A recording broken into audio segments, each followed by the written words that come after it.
واصف مجھے ازل سے ملی منزل ابد، ہر دور پر محیط ہوں جس زاویے میں ہوں۔ محترم سامعین، یہ سلسلہ کلام حضرت واصف علی واصف علیہ الرحمہ کی گفتگو پر مشتمل ہے، جس میں آپ رحمۃ اللہ تعالی علیہ نے مختلف سوالات کے جوابات ارشاد فرمائے۔ آج کا سوال یہ ہے کہ کیا احسان صرف فرد کی سطح پر ہوتا ہے؟ تو اس کے جواب میں حضرت واصف علی واصف علیہ الرحمہ فرماتے ہیں، سوسائٹی میں تو ایک قانون ہے، سوسائٹی میں قانون ہے تاکہ عبرت ہو۔ سوسائٹی چوروں کو کیسے معاف کرنے لگ جائے گی؟ سوسائٹی میں ایک ناظم اعلیٰ ہے، منظم کرنے والی طاقت ہے، اس کا کام انتظام قائم رکھنا۔ ان کے لیے اللہ تعالیٰ نے حکم فرمایا ہے کہ کیا کرو اور کیا نہ کرو، چور کا ہاتھ کاٹ لو، یہ کام کرو یا نہ کرو۔ میرا مطلب یہ ہے کہ احسان جو ہے وہ اللہ کی خوشنودی کے لیے کرنا ہے، یعنی آپ اس کو سزا دے سکتے تھے، غلطی موجود تھی، آپ کے پاس سزا کا اختیار تھا، اور اگر سزا دیتے تو یہ بات بری بھی نہ کہلاتی، مگر آپ نے اچھا کیا کہ آپ نے احسان کر دیا۔ یہ انسان کی بات ہو رہی ہے۔ اگر کوئی حاکم وقت ہو یا محتسب اعلیٰ ہو یا کوئی لارڈ شپ ہو یا جسٹس ہو، تو وہ اگر مجرموں پر احسان کرنے لگ جائے تو یہ تو الٹ واقعہ ہو جائے۔ سوسائٹی کے طور پر آپ خود سوچو کہ کیا کرنا ہے، معاف کرنا ہے کہ نہیں۔ ہم سوسائٹی کی بات نہیں کرتے، بلکہ ہم تو پیور اپنی بات کرتے ہیں، جو آپ کی اپنی ذات تک ہے۔ یہ کہ اپنی تکمیل ذات کے لیے نامناسب معاشرے میں سے ایک مناسب رپورٹ لے کے نکل جاؤ۔ مقصد یہ ہے کہ یہ بہت ضروری بات ہے مسلمانوں کے لیے کہ معاشرہ برا ہے یا اچھا ہے، آپ اپنے لیے کم از کم کوئی بہتر صورتحال پیدا کر کے نکل جاؤ۔ نکلنا تو ضرور ہے آپ نے، آپ کے ذریعے معاشرے کی اصلاح ہو جائے تو معاشرہ سیٹ ہو جائے، غریبوں کو دولت مل جائے، بادشاہی مل جائے، اور اگر آپ کی عاقبت نامناسب ہو تو پھر یہ بات غور طلب ہے۔ اس لیے بڑا غور کرنا اس بات پر اسلام کے حوالے سے۔ آپ اللہ کے مناسب جواب دہ ہو۔ کسی انسان کو اپنے سامنے جواب دہ نہ کرنا جب تک آپ اپنے آپ کو اللہ کے آگے پوری طرح جواب دہ نہ پاؤ۔ معاشرے کا نظام تو چل رہا ہے، اسے چلنے دیا جائے۔ معاشرہ، سماج، سوسائٹی اپنا کام کرتے رہتے ہیں، ان کے اپنے اصول ہوتے ہیں۔ ہم اپنی تکمیل ذات کی بات کر رہے ہیں، اپنی شخصیت کا ارتقاء کہہ لو یا اس کی پہچان کہہ لو، یا اس کے اندر آپ یہ کہہ لو کہ اپنے اندر کوئی شعور ذات ہو تو خدا کے حوالے سے ہو۔ خالی ذات کا شعور نہیں ہونا چاہیے کہ اپنی ذات کو پہچاننا، بلکہ اسے خدا کے حوالے سے پہچاننا، اور وہ خدا جو مسلمانوں کا خدا ہے، وہ خدا کہ جس کے بارے میں حضور صلی اللہ علیہ وسلم نے فرمایا کہ یہ خدا ہے، اور کائنات کے سب کام ہو رہے ہیں وہی کرنے والا ہے، اور جو نہیں ہو رہے وہ بھی وہی کرنے والا ہے۔ انجیل کی باتیں بھی ہو سکتی ہیں، مگر آپ کے لیے اسلام کا راستہ ہے۔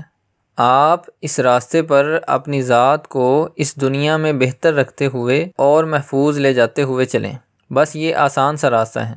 اب سوال یہ ہے کہ احسان کس پر کیا جا رہا ہے، کون کرتا ہے یا کس پر، ہونے والی بات نہیں ہو رہی۔ یہ بات ضرور سمجھنے والی ہے کہ احسان کرنے والا کون ہے۔ احسان کرنے والا ایک انسان ہے۔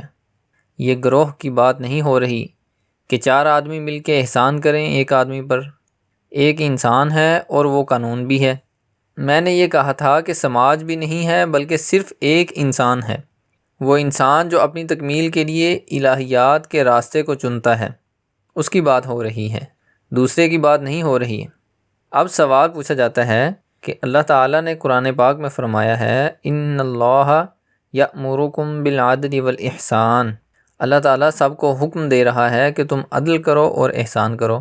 تو یہاں احساس ہوتا ہے کہ معاشرتی سطح پر بھی احسان کا حکم ہے۔ اب واصف علی واصف علیہ الرحمہ جواب دیتے ہیں، اس بات پر غور کر لیں کہ دین کے اندر، اسلام کے اندر تمام احکامات جمع کے ہیں۔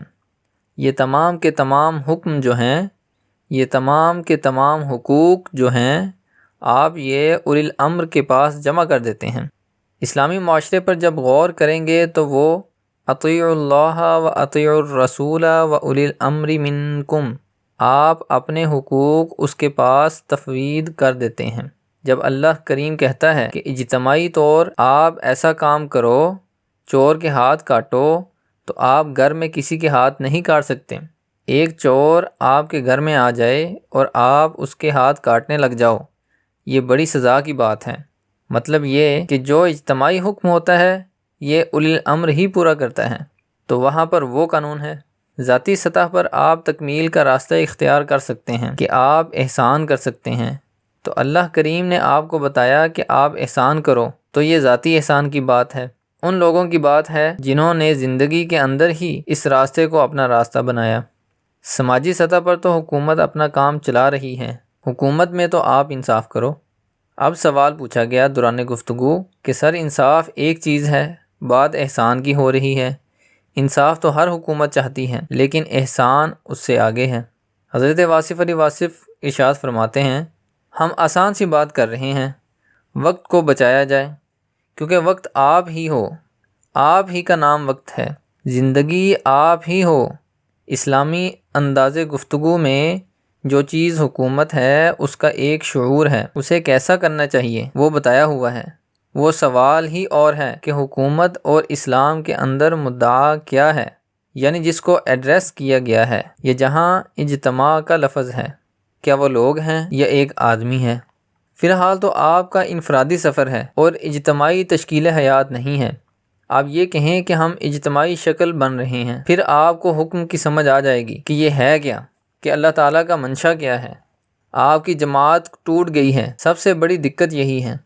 آپ ایمانداری کی بات دیکھو، ایک مسجد، چھوٹی سی مسجد، اس مسجد میں 25 آدمی لے لو، اگر ایک محلے کے رہنے والے 25 آدمی ایمانداری سے بھائی بن کے رہیں تو کوئی دقت آفت آ سکتی ہے شہر میں؟ تو ان میں سے جو بہتر ہے وہ ان لوگوں کا امام کہلائے، قائد کہلائے، پھر کیا کوئی دقت پیدا ہو سکتی ہے لیڈرشپ کے بارے میں؟ یہ واقعہ تو ہوا نہیں۔ اگر کوئی واقعہ ایسا ہو کہ جس طرح آپ اللہ تعالیٰ کے ساتھ محبت رکھتے ہیں، اللہ کے حبیب صلی اللہ علیہ وسلم کے ساتھ آپ کی محبت ہے، اطاعت ہے، اگر کوئی ایسا آدمی اولی الامر کے نام پر بادشاہ ہو جس کا ادب آپ ایسے ہی محسوس کریں جیسے حضور پاک صلی اللہ علیہ وسلم کا ادب ہو، تو کیا دقت رہ جائے گی؟ اس کے ساتھ محبت بھی ہو، ادب بھی ہو، کہنا خود بخود مانا جائے گا، اور اس کا کہنا قرآن و سنت کے عین مطابق بھی ہو، پھر تو پورا سفر مکمل ہو گیا نا۔ یہی تو واقعہ نہیں ہو رہا، تبھی تو آپ کو پریشانیاں ہو رہی ہیں۔ میں نے آپ کو پہلے بھی بتایا تھا، جو جاننے والے ہیں وہ اختیار سے باہر ہیں، جو اختیار کے اندر ہوتے ہیں وہ جانتے نہیں بات۔ اختیار والے بیچاروں کو اختیار کا سنبھالنا ہی پرابلم ہے، یعنی اختیار میں آنا، اختیار میں رہنا، اختیار کو سنبھالنا۔ جاننے والا جانتا ہے کہ کہاں کتنا بکھیڑا ہے۔ چلو ہم چھڑا کے بجا کے دامن بتوں سے اپنا، غبار راہ حجاز ہو جاتے ہیں۔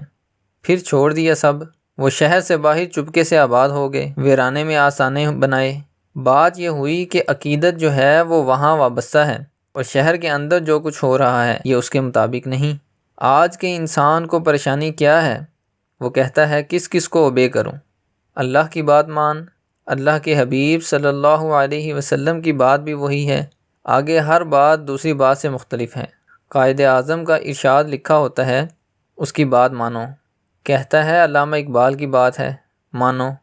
دوسرے ایک بزرگ کی بات ہے، مانو۔ ایک اور کی مان لو۔ اس لیے آج کا انسان تکلیف میں ہے کہ اس کے پاس ماننے کے لیے بہت کچھ ہے۔ اگر کوئی ایک چیز ہو ماننے کے لیے تو وہ مان سکتا ہے۔ آج کے انسان کو یہ دقت ہے۔ یہ کوئی خوشی کی بات نہیں ہے کہ کافر ہو کے ایک طرف ہو گیا اور وہ کہتا ہے میں کس کس کی بات مانوں، کدھر جاؤں۔